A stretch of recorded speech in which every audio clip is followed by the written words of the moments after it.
All right, thanks for the introduction, and welcome everyone. I'm so glad to invite everyone to our session. Today we're going to be talking about why we need a revolutionary socialist organization, aka why are we all here today. We've got three speakers. We're going to go one after the other. I'm going to be talking just a little bit introduction about what a revolutionary organization is, drawing from Lenin's theory of a revolutionary party. Next, Samuel is going to tackle three common topics that come up when discussing Lenin: vanguardism, democratic centralism, and the question of whether Bolshevism led to Stalinism. And lastly, Kai is going to use specific examples of how these principles can and have been applied to organizing today. It's a big topic. We're not going to be able to cover everything, but let's get into it. And then at the end, like we said, we'll open the floor for discussion. So here at Spring, we are part of a revolutionary socialist party. And in the time of Lenin and the Russian Revolution, the Bolshevik Party was the political party that was advocating for worker political education and worker-led revolution. However, we know that having a political party that ultimately aims to achieve revolution, it's not a given. Both today and at the time of Lenin, many people advocate for non-political organizing, whether that be advocacy or organizing around immediate issues that affect everyday people, but not connected to politics.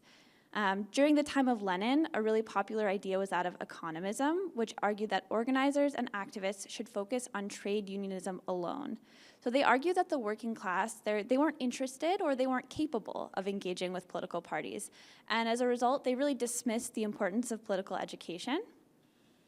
Those who recognized the necessity of power of the working class to achieve revolution argued that it would just be realized through a concept called spontaneism, that workers would spontaneously thrust themselves into revolution, but without any necessary connection or influence from a revolutionary party or revolutionary political organizing. So how often do people hear that today? The working class people, they don't care about politics. I hear it all the time. What's worse is that I've heard several fellow brocialists start sentences like, any idiot who took economics 101 would know that ... And I don't have a background in political science, and I have not taken economics 101, and most people I know haven't either. But Lenin at the time argued that this theory that minimizes political education, it in turn minimizes the value of the working class in taking leadership in revolution.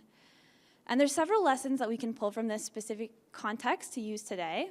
At Spring, we take the radical position that when we come together as the working class in education, in agitation, and ultimately as a part of an organization, that we can build our confidence and we can build our power. We can win real wins. So this shapes our strategy of organizing in really concrete ways. Rather than dividing ourselves amongst thousands of different, hugely important issues and then waving each other goodbye, we carve out this critical, dedicated time to come together to devote towards political education, political analysis, and strategy. And it's so important to do this to know how our movements interlock together and then to act accordingly. We also orient ourselves outwards rather than inwards. This means showing up in solidarity to struggle alongside workers, even when we have sometimes profound disagreements. And I'm going to give a concrete example of this. So this past year in Ottawa, we had a strike that caused a fair bit of turmoil among left-wing activists. This strike involved workers from the non-public funds, which is a part of the federal government that essentially provides support for military members, military families, and veterans. These workers did care work, which could range from social work, setting up housing, setting up healthcare, or selling discounted goods to support military members who are frequently uprooting themselves, as we know, to serve the interests of the imperialist Canadian state. These workers were struggling. They were struggling for wages and job security. They had been exempted from a regularized pay scale at the federal government, and so instead of the good public service jobs that we hear about, they were earning up to 62% less than an equivalent worker. Many were afraid of losing their jobs, and many were also attending the food bank. As a part of Justice for Workers Ottawa, I started working to organize a solidarity picket. That's, that's what we do. But many of the activists who would regularly show up to these pickets pushed back against it. Isn't this work equivalent to supporting Canadian wars? How do we reconcile the sharp contradictions between these workers and the genocide that's happening in Palestine? And one member specifically pointed out that the bargaining unit, the Union of National Defense Employees, regularly advocates for increases in military spending. And so I began to feel conflicted about whether a solidarity picket was the right decision. At the same time, as a socialist, I felt it was important to support the struggle of these workers. We know that every worker deserves living wages, healthcare, quality of life, and workers aren't their unions. The union bureaucracy is not the same as workers. We also know that making any wins, revolution or reform, it takes power. The only real advantage we have as the working class is the power of our numbers. So can we afford to lose these numbers? So what happened at the picket line? We met with workers who were angry, really angry, with their employer, with the government. None of these workers were in the military themselves, although many did have spouses who were in the military, which is why they got these kind of jobs in the first place. I spoke with one worker who said, I do this work because it affects my family. My husband, he puts his body and his life on the line for Canada, and this is how they treat us. It starts to make you question, why are we doing this? For who are we doing this? Showing up in solidarity, it doesn't mean that we water down our politics. Many members of Labour for Palestine showed up to the picket line with their keffiyehs, with their Palestine pins. When it came up in conversation, we met the workers where they were at with a widespread call for a ceasefire. Many workers, as we know, were of mixed consciousness and actively struggling with the sharp contradictions between their work and the tragedies that we were seeing and hearing of daily. I held hands with one Palestinian worker and we cried talking about the bombing of schools and hospitals in Gaza. She said, I just don't understand why they're doing this to the children. Why can't they leave the children alone? There's a lot more education and conversation that needs to happen if we are to build anti-war support among the rank and file of the military. But these conversations need trust, which we build through solidarity. The lessons of the past show us that this is critical work for the anti-war movement. We know that as a part of the Russian Revolution, socialists, especially the Bolshevik Party, were out there engaging with and talking to all workers, including soldiers of World War I, saying you deserve to eat, you deserve to survive, and ultimately you deserve peace. This politics could only be developed, however, in actively engaging with workers through the form of a political party that doesn't just say screw you to the people who aren't already won over. So to really hammer home this point, the first lesson we can draw from the example of the Bolshevik Party is the importance of a political party with political education that can help bring workers on board with a strategy of solidarity, especially when division and substitutionism is so tempting.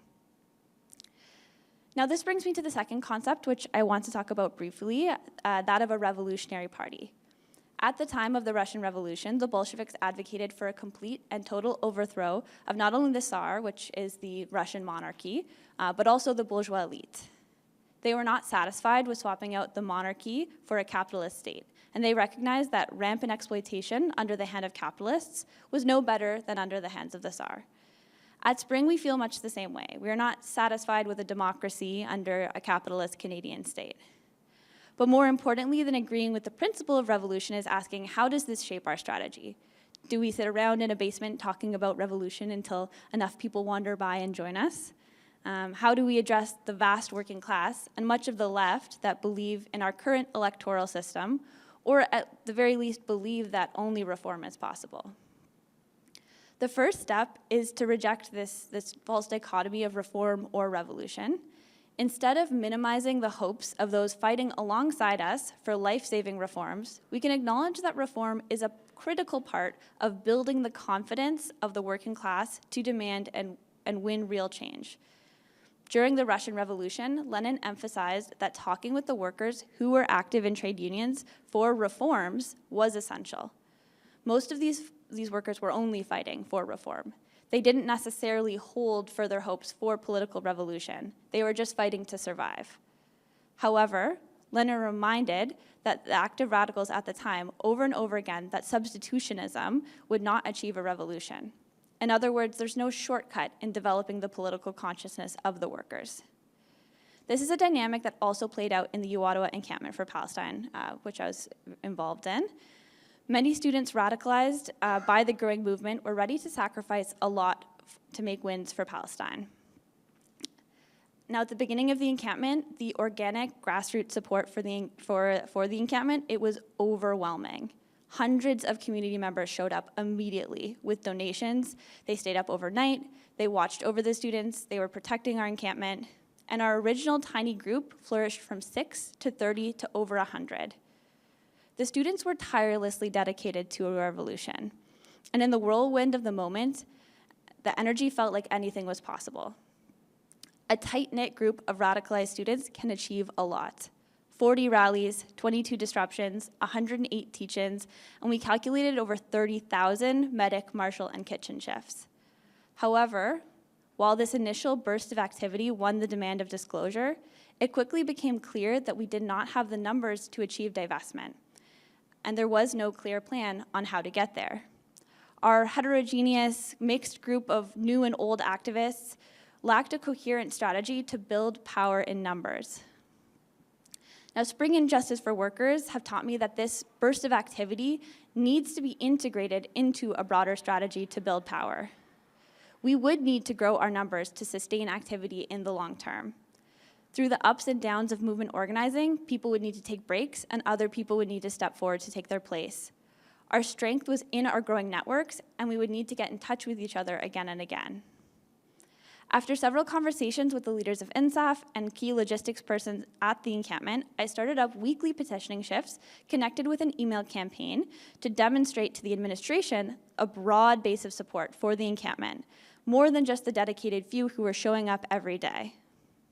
This was one of the most successful petitions I have ever main streeted or door knocked. 90% of people who I stopped on the street would sign our petition. However, while the encampment ended before we could really broaden our networks, this petition proved critical. At the end of the encampment, an over-focus on security culture and the idea of safety and secrecy and exclusion, rather than safety in numbers, caused much of the contact information from the encampment to be lost. Much of it was actually intentionally destroyed for the sake of security. This was a really hard blow for a lot of people who had built strong connections at the encampment. Not only have we not succeeded yet in our demands, but we had lost the hundreds of connections that had come out in support. But almost every active student, community member, and teacher had signed our petition. In the weeks that followed the encampment, we had been able to draw on these newly radicalized students and keep them in the movement. This includes more than just the organizing veterans who showed up right at the gate, but new students and new community members who we had recruited through active outreach. And this actually proved really critical in building a powerful response in Ottawa to attacks on Capitol Pride. So the final lesson to me was clear. If we believe in revolution, we need power in numbers. And with that, I'll pass the mic over to Samuel to further dig into analysis of Lenin's theory of a revolutionary party.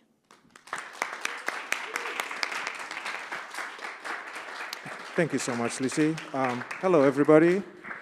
So like Lizzie has said earlier, for my part, I will be discussing the core principles of Leninism, or the Leninist theory of a revolutionary organization.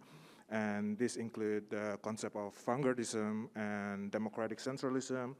And I'm hoping that throughout my talk, I would address some widespread misconceptions about Leninism, including, like you said, whether Leninism lead to Stalinism, or whether if we build a revolutionary organization according to Leninist principle, it will lead to dictatorship, just like Stalin, right?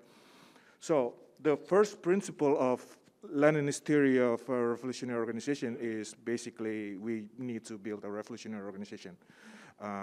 Or sometimes also called the vanguard organization. Now, the word, I like the word vanguard. It sounds like a Marvel movie title, but you know, it could be intimidating. It's a military word, but essentially what it means that a revolutionary organization must consist by members in their overwhelming majority, members who are revolutionary socialists or committed to socialist revolution.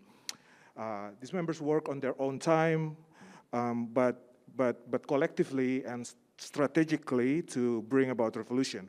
And by revolution, I mean by mass uprising of workers by independent self-activity of the majority of the working class. So the vanguard themselves is not the one like conspiratory caused the revolution, but they built the revolutionary consciousness within the working class mass to take action and bring about revolution.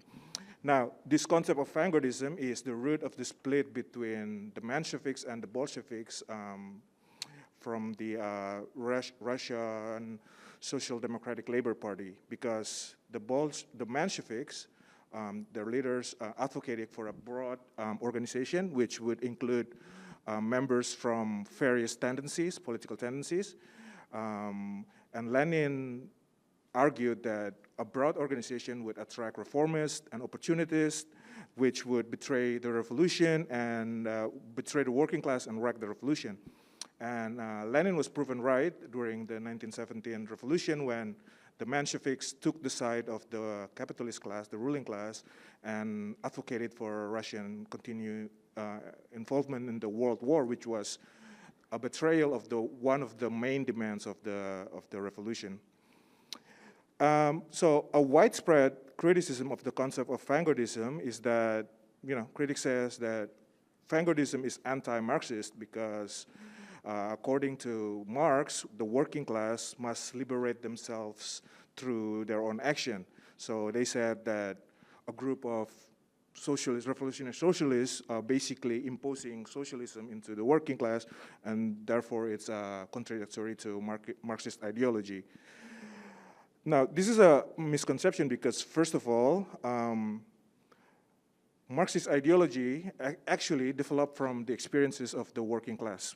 Historical experiences of the working class is basically generalized in experiences of working class struggles, right?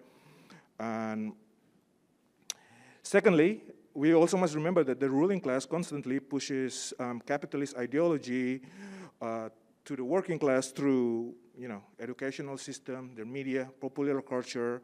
So the task of revolutionary organization is to push back against this encroaching capitalist ideology and win the workers to socialist ideologies.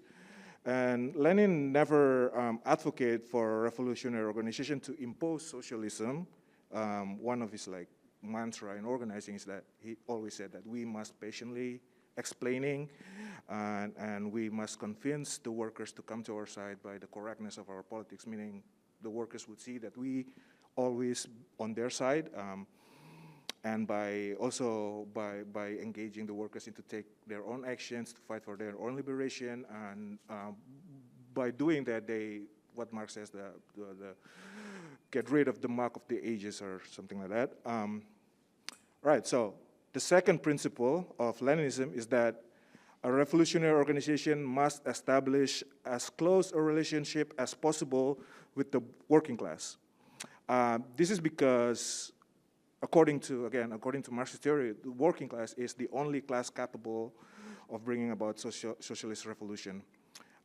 Marx said that the proletariat is the grave diggers of capitalism, right?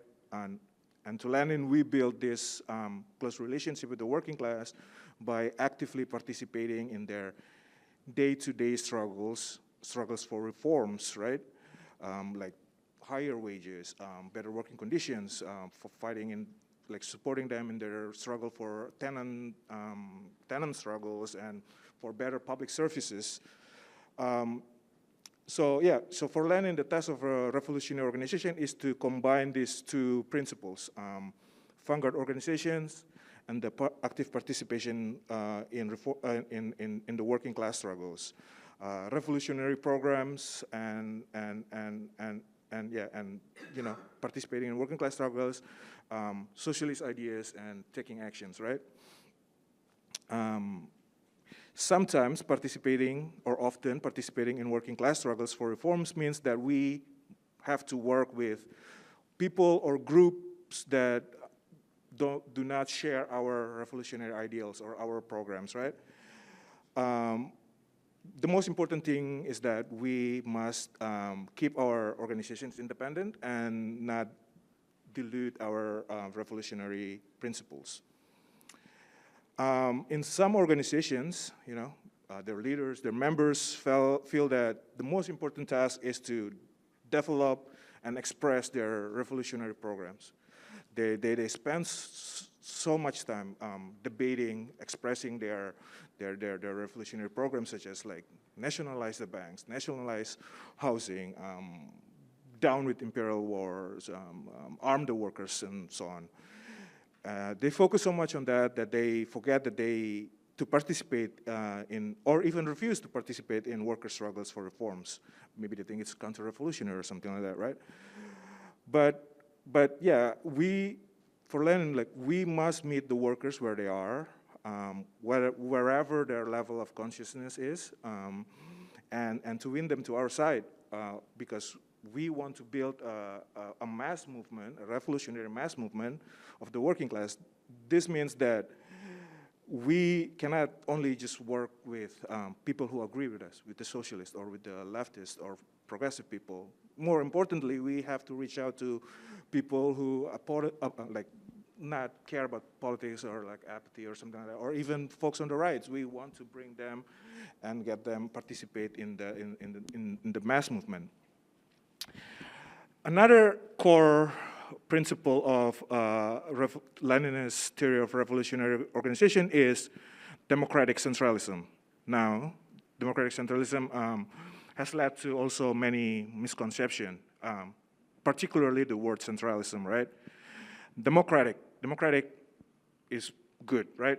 There should be freedom of discussion. The debates must be conducted openly and as freely as possible. Strategic discussions must be made collectively, and leadership should be selected through, voting practice. Now, centralism is the word that the critics fixated on. They said that centralism means that the leadership makes all the decisions, which is antithetical to democratic, right? They said that, centralism could easily lead to dictatorship. They argued that Lenin was an authoritarian leader who led the Bolsheviks with an iron grip and expelled people who disagreed with his decisions. Now, that is historically inaccurate. Lenin did not implement party programs and strategies with an iron fist. The Bolsheviks was a revolutionary collective in which Lenin was only a participant, although very influential participant, right? Lenin had to win his comrades to his position through arguments and debates. A lot of his writings are polemics, right? He's addressing criticisms or like criticizing his contemporaries. So yeah, he had to win his comrades to his position through debates and arguments, which he lost a lot of time still. From 1912 to 1914, in Pravda, the newspaper of the Bolshevik Party, Lenin wrote 47 articles that were rejected. 47. So he didn't just call roughshod. Even during like revolutionary year of 1917, from February of October, he had to like win his comrades to come to his position about like take state power. He had to write the whole book, The State and Revolution, just to convince like his comrades to get to his position. Like, I cannot imagine like a dictator who would take time to write a book just to, it's not a dictator behavior. So centralism, according to Ernest Mandel, actually did not pertain to administrative or operational matter of the organization. Rather, it was political. It was political strategy. Centralism means centralization of knowledge, centralization of experience, and centralization of knowledge, centralization of conclusion drawn out of every militant action. It means that the organization's members are constantly learning, first learning Marxist theory, which is essentially, again, generalized experience of past working class struggles. Members also learn from each other experiences and struggles, and more importantly, learning from the experiences of working class people outside of their vanguard group. So in spring we, like the members, we learn together. We do this in our study group. We do this in our regular organizing meetings. In every action that we participate in, we democratically decide the strategy and tactics, and then we apply that strategy and tactics in unity. And afterwards, we come together and we draw conclusions for our collective, from our collective action together. Not only that, we also invite movement activists and rank and file workers to join our organizing meetings to share their experiences and lessons, so we can also learn from them and learn together. We also encourage workers and activists from outside our organization to write articles for our publication. We interview them on our podcast, and we then share the lessons and their experiences with the broader layer of the working class. There's a saying that goes like, revolutionary organizations must act as the memory of the class, right? That is basically what we're trying to do in Spring. We try to accumulate the experience of the working class struggles and share the lessons with our members and the broader layer of the working class. Now, the lessons that Spring members have learned together gave us confidence in taking the initiative for independent actions.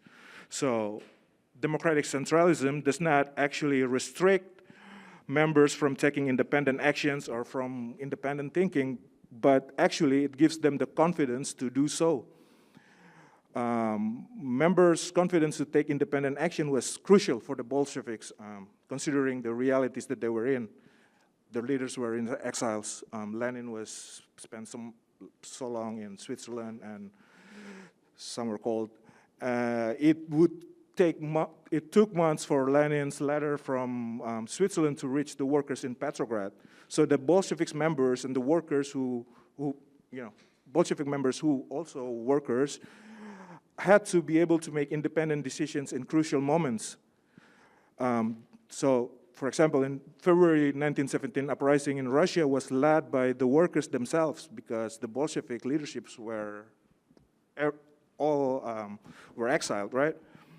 And Leon Trotsky, he put it best. He said that the February uprising was led by a broad layer, militant, class-conscious workers, educated for the most part by the party of Lenin. So in Spring, I think we all very confident in taking independent initiative, making decisions and intervening in our workplace struggles, in our unions or our community organizing that we are part in. We are confident in our politics from all the learning that we've done together, and sometimes mistakes happen, like. Dina Ladd said last night, mistakes happen, it is unavoidable, but the most important thing is to take action, and when mistakes happen, we gotta make sure that we learn from our mistakes so that we avoid making them in the future, right? So now, the big question, did Leninism lead to Stalinism? The short answer is no, but let's explore it a bit. First, the idea that Leninism led to Stalinism is widely accepted because it has been promoted by the capitalist states through their institutions, their academic institutions, their media, popular culture. And over the years, this idea has become so dominant that many people treat it as just like fact. But now let's see revolution under Lenin. Under Lenin Revolution, workers finally have the 8-hour workday. Homosexuality was decriminalized. There were openly gay members of the government. Abortion was legal and free in 1920. It was the first country in the world to legalize abortion. The Bolsheviks also implemented a program of affirmative action. They ending the domination of the Russian language, returning native languages to schools and government institutions, and promoting indigenous people to leading positions. And Friday, the Muslim holiday, was declared a legal rest day throughout Central Asia. All of this progress were reversed under Stalin. Under Stalin, there was no democracy. It was a one-party state. He turned the Soviet Union into a police state where oppositions were sent to the Gulag or were simply executed. Trade unions were controlled by the states and workers' rights were obliterated. Abortion and homosexuality was again recriminalized, and national minorities suffered severe oppression under his Russification policy. Now, the question is, how did Stalin manage to counter the revolution? How did he defeat the revolution? There was like, in previous session, there was like very good question about like, you know, we fought for a revolution, but you know, how do we prevent it from like what happened during Stalin, right? So there are two main factors for how Stalin came to power and managed to reverse all the gains of the revolution. The first is the isolation of the Russian Revolution, and secondly, the exhaustion of the Russian working class. So from 1919 to 1921, the Russian Revolution came into a harsh conflict with realities. Their economy collapsed thanks to World War I, a bloody civil war. Lenin and the Bolshevik, they were banking on the revolution spread internationally. They were hoping that German will have the revolution so that you know, they do not have to face the attack from the capitalist states surrounding the country, right? But it didn't happen. So after the revolution, there were blockades and interventions from the Western imperialist states. So the total number of industrial workers fell by 2/3 from 1917 level. Many of them died in the Civil War fighting for the Red Army to defend revolution. Others left the cities to find potatoes in the countryside to escape famine. So the class-conscious working class, the militant class-conscious workers who led the revolution was essentially declassed. And with that, the working class power. Now, during this harsh period, Lenin and the Bolshevik had to implement some authoritarian measures, right? They had to protect the revolution. These authoritarian measures contradicted his democratic ideals and practices, right? Eventually, Lenin realized that these policies contributed to a growing state bureaucracy. And the bureaucracy then chose Stalin as their leader in 1920-22. Lenin realized that this was his mistake. He dedicated the rest of his life trying to combat the increasingly bureaucratic state. He proposed various solutions, including asking the party congress to remove Stalin as the leader. However, nothing substantial came from his resistance. It couldn't have been without the backing of the class-conscious working class who had been declassed by war and famine. So in Marxism, we believe after revolution, workers would control the state, right? But if there's no workers, then who would check the leaders, right? So Stalinism was not the result of Leninism, but rather it was the result of the disappearance of a very important component of Leninism, which was the presence of a broad layer militant class-conscious working class, aka the vanguards, to keep their government in check. Now, will this happen again? No. First, all right, I'll keep my closing remarks shorter. First, the economy in the major countries today is much bigger than Russia in 1918, 1921. So the revolution in any of these countries will have a better economic foundation. Secondly, the working class in these countries are also bigger and a stronger force than in Russia then, right? So it would be much harder for a wannabe dictator to dissolve them. Third, the global integration of economy would make it easier for revolution to spread internationally. And lastly, the development of our communication system is far more advanced than in Russia. Right now, we can watch revolution in other countries in real time through our phone screen, right? Like this last year, so revolutionary leaders from other countries and workers from other countries, they can make direct appeal to workers in other countries just through their phone. And we've seen it the past few years. We've seen Palestinians recording their struggles there, recording their fights, and making direct appeals to us in the Imperial Corps.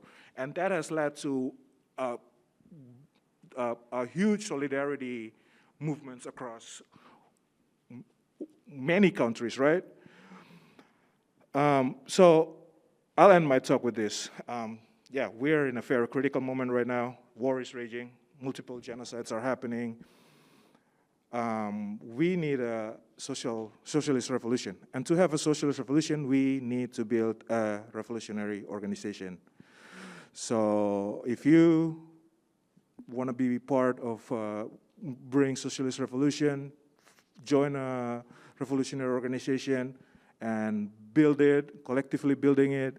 And the fear that building this revolutionary organization will lead to dictatorship should not prevent you from doing so. Thanks.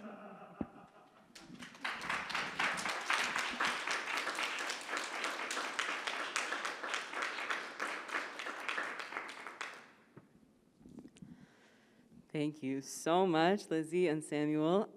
So, as comrades Lizzie and Samuel expressed so well, when we look at the Russian Revolution and how it became the first ever to successfully overthrow capitalism and instigate a socialist system, it was through a strong revolutionary organization, a revolutionary party.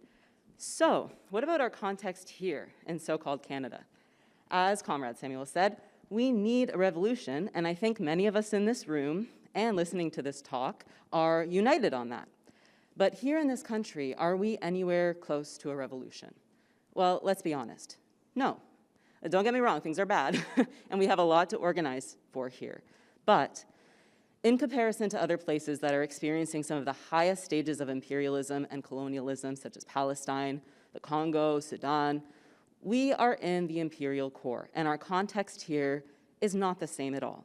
So the political consciousness of people here is very different, and therefore our organizing is in a very different stage than the advanced movements we see in the Philippines and India, for example. So what do we do here? How do we build the kind of infrastructure that is needed to make the changes in society we want to see?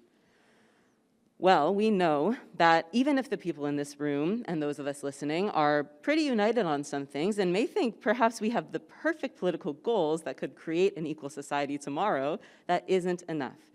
As Samuel was saying earlier, almost any small group can set itself up as an independent revolutionary party with a correct revolutionary program like nationalize the banks and industries under workers' control, arm the workers, all power to the workers' councils, workers of the world unite. And as much as these things are true, all of that doesn't mean anything if we cannot offer any clear program of how to get there. Because if we cannot show that there is a strategy we are building on, then people have no reason to join us. At the same time, we could also just go into already existing movements such as the trade unions and some progressive community groups and support them and uplift their work, but never raise any political questions, never talk strategy, and never bring up the need to build a revolutionary party. That is also counterproductive because we are not going to be building an organization that can actually construct our political vision and build our power, as in enough power for a full system change. As Lizzie mentioned, this is how the Mensheviks went about it, and from history we can see that most certainly did not work. So what do we do? Well, here are 3 examples of how we as Spring, as a Leninist organization, are taking the lessons from the Bolsheviks and are building on that strategy by embedding ourselves in and intervening in the struggles of today. So first I will tell you about a small but powerful win for Palestine organizing from this past year.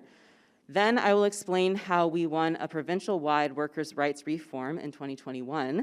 And finally, I will describe some of the strategies we used to literally shut down Canada within an anti-imperialist context back in 2003. So first off, one crucial organizing tool that we as Spring have and use is our publication, Spring Magazine. This is an example of how we use Spring Magazine to intervene in the University of British Columbia encampment for Palestine. Similar to the situation Lizzie was describing at University of Ottawa, the UBC encampment hit a bit of a breaking point due to a loss of morale rooted in a lack of clear strategy for how to get the demand of disclosure and divestment. The loss of hope and the subsequent loss of support was palpable every time we as Spring went to visit and support. Although we were also working on further outreach to students who were not yet actively supporting the encampment through petitioning, we also knew we needed to do something to boost the power of the organizers of the encampment. Around the same time, organizers at Ontario Tech University had a historic win. OTU became the first pro-Palestine encampment in so-called Canada to get full disclosure and divestment from their university. And not just arms to Israel, but disclosure and divestment from all wars. Yeah.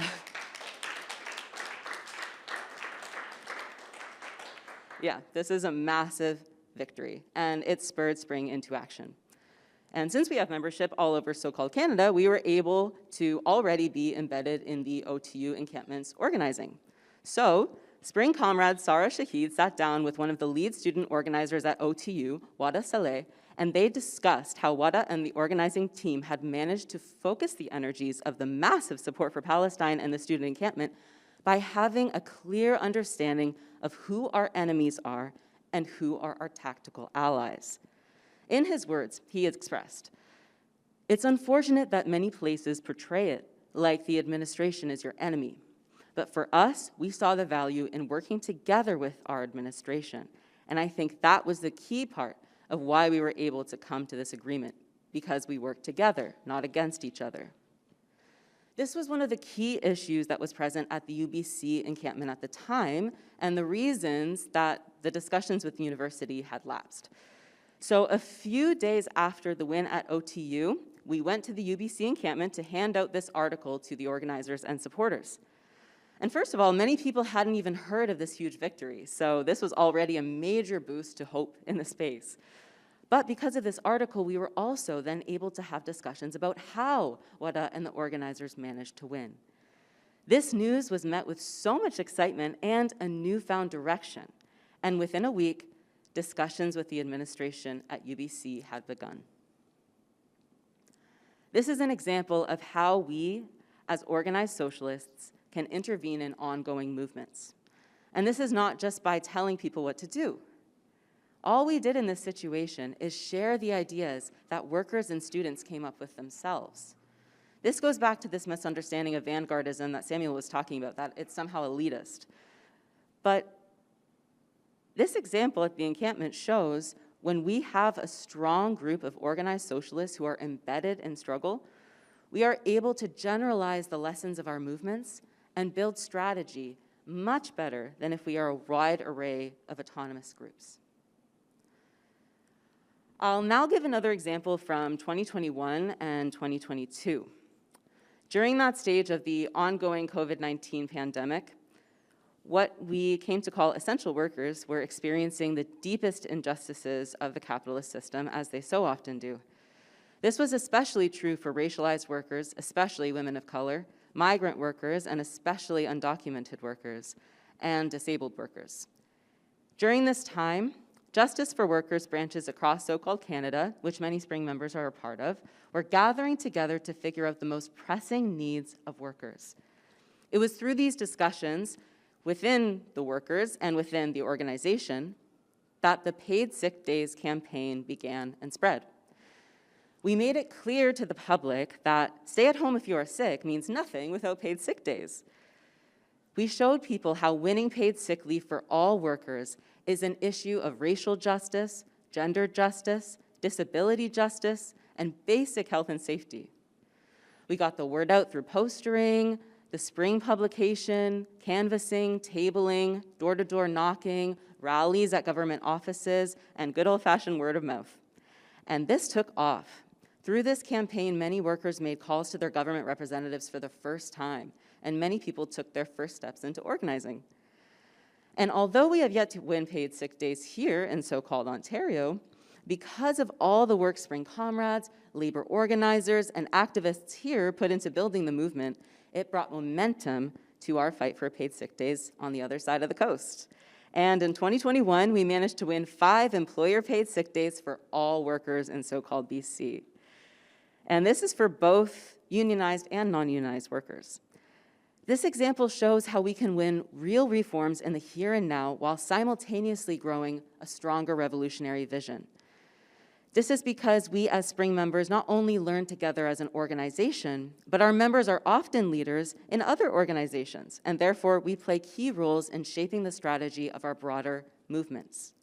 From workers' rights, to Palestine solidarity, to migrant justice, to anti-imperialism, to trade unionism, to abolition, to indigenous sovereignty, we are embedded in these organizations while simultaneously demonstrating how we are much stronger when we unite and fight all of our struggles together through a socialist organization. And that work of uniting also means reaching out to people on our right. As Comrade Lizzie expressed, reforms are a crucial way not only to build the confidence and capacity of workers, which can aid in developing a revolution, as well as teach us crucial lessons about what works and what doesn't, but it's also how we as an organization can build campaigns that speak to people on our right.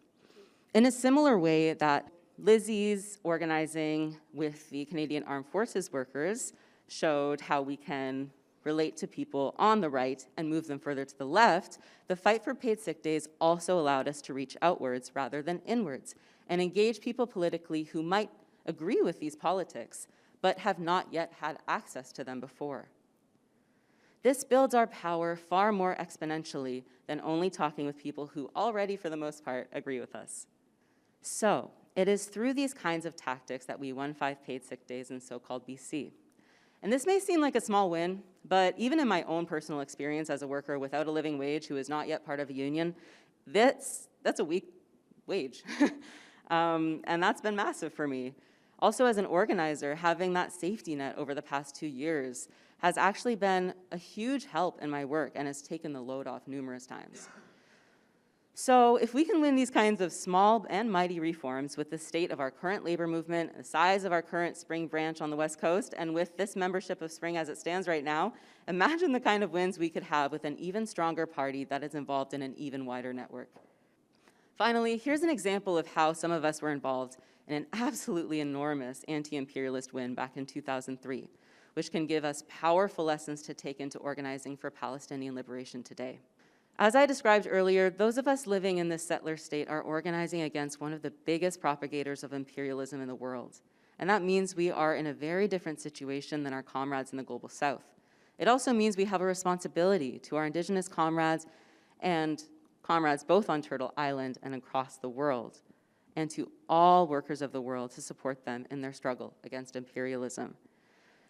So now I'll share how we managed to do this by keeping Canada out of the war in Iraq. For this, I'll be pulling from James Clark's 4-part article series on Spring Magazine. You can read it at SpringMag.ca. And by the way, this is another wonderful way that Spring Magazine plays a role in our movements, which is by bringing the memory of the working class that we can look back on and we can learn from. So to begin, just to recap what this struggle in 2003 means to us today. Well, first, it succeeded in stopping Canada and the UN's participation in the war in Iraq, which is huge. It also built solidarity with Muslim and Arab communities, both at home and abroad. And it brought hundreds of thousands of people living in so-called Canada out to the streets, and it left in its wake a new generation of anti-war activists, some of whom are in this room today. But how did we get here? One major way was through coalitions. This is a way of connecting the smaller groups of local activity, which are very important, to broader citywide organizations, and then uniting those groups in provincial and then even nationwide organizations. And trade unionists played a critical role in helping that happen. This was by sharing skills from the labor movement with activists who had less experience organizing, by providing meeting space in union offices or halls, and by securing union donations to pay for the cost of organizing. Sometimes the presence of just one trade unionist in a local group could make all the difference, allowing disparate groups of individuals to tap into well-developed networks of labor activists and readily available organizing resources. Another important tactic in keeping Canada out of Iraq was through the broad, open, and inclusive approach of a united front. This means finding a way to unite the most number of people from the widest places of society under a single goal, even if there are differences we have in our politics or social status. So for example, instead of a slogan such as "Down with imperialism," the anti-war organizers all over the country set up rallies under the slogan, "Don't attack Iraq." This is how organizations were able to get out hundreds of thousands of people onto the streets and made February 15th, 2003, the biggest mobilization in human history at that time, with 10 million people in more than 600 cities around the world marching against war. These lessons that this movement generated would serve activists well in the years ahead, and not only on Iraq and Afghanistan, but other anti-war and anti-occupation fronts like Haiti, Lebanon, Somalia, Tamils, and many others, including how we must organize in solidarity with Palestine and against war today. The final lesson that is clear in all these examples, and is one of the core tenets of how we organize as Spring, is that people's ideas change and struggle. As Jane said in his articles about anti-war movement in Iraq, being involved in the process of struggle itself, especially if someone's ideas are contradictory or not fully developed, has the transformative effect of helping clarify how people understand and interpret the world around them and what they can do to change it. People learn by doing, and so people should be able to get involved right away without being expected to have certain types of values, education, or experience beforehand. Anybody can come to these conclusions if we make it easy for them to participate in struggle. Taking action is also how people build confidence. It is when people see that our actions have power. As Samuel said, socialism is not some stagnant doctrine. It is a living, breathing theory that is built upon with each new revolution that is waged in our world.